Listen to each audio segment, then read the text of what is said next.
స్థలాల పంపిణీపై ఆంధ్రప్రదేశ్ ప్రభుత్వం కీలక నిర్ణయం తీసుకుంది. అందరికీ ఇళ్ల పథకం పేరుతో తాజాగా ఏపీ సర్కార్ ఉత్తర్వులు జారీ చేసింది. అందరికీ ఇళ్లు పథకం కింద గ్రామాల్లో 3 సెంట్లు, పట్టణాల్లో 2 సెంట్ల చొప్పున ఇళ్ల స్థలాలు పంపిణీ చేయనున్నారు. 2024 ఎన్నికల సందర్భంగా తాము అధికారంలోకి వస్తే ఇళ్లు లేని నిరుపేదలకు ఇంటి స్థలాలు పంపిణీ చేస్తామని టీడీపీ కూటమి హామీ ఇచ్చింది.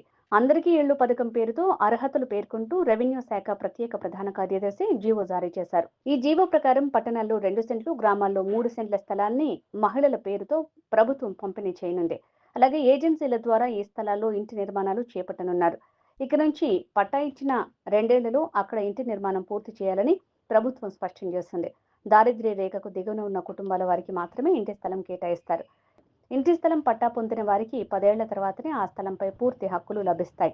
ఆ మేరకు 10 ఏళ్ల కాల పరిమితితో ఫ్రీ హోల్డ్ హక్కులు ఇచ్చేలా కన్వీనియన్స్ డీడ్ జారీ చేస్తారు. మరోవైపు ఒక్కసారి మాత్రమే ప్రభుత్వం నుంచి ఉచిత ఇంటి స్థలం పొందేలా అందరికీ ఇళ్లు పథకంతో విధి విధానాలు రూపొందించారు. అలాగే ఈ పథకం కింద లబ్ధి పొందే వారికి రాష్ట్రంలో ఎక్కడా ఇంటి స్థలం ఉండకూడదు. అలాగే సొంత ఇల్లు కూడా ఉండకూడదని ప్రభుత్వం షరతులు, నిబంధనలు విధించింది. అలాగే గతంలో కేంద్ర ప్రభుత్వం రాష్ట్ర గృహ నిర్మాణ పథకాల్లోనూ లబ్ధిదారుడుగా ఉండకూడదని జీవోలో ఏపీ ప్రభుత్వం స్పష్టం చేస్తుంది. ఈ పథకం కింద లబ్ధి పొందాలంటే రేషన్ కార్డు కలిగి ఉండాలి. 5 ఎకరాల్లోపే మెట్ట, 2.5 ఎకరాల్లోపు మాగాణి ఉండాలి.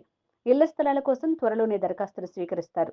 ఇక ప్రభుత్వం పంపిణీ చేసే ఉచిత ఇళ్ల స్థలాన్ని ఆధార్, రేషన్ కార్డులకు అనుసంధానం చేయనున్నారు.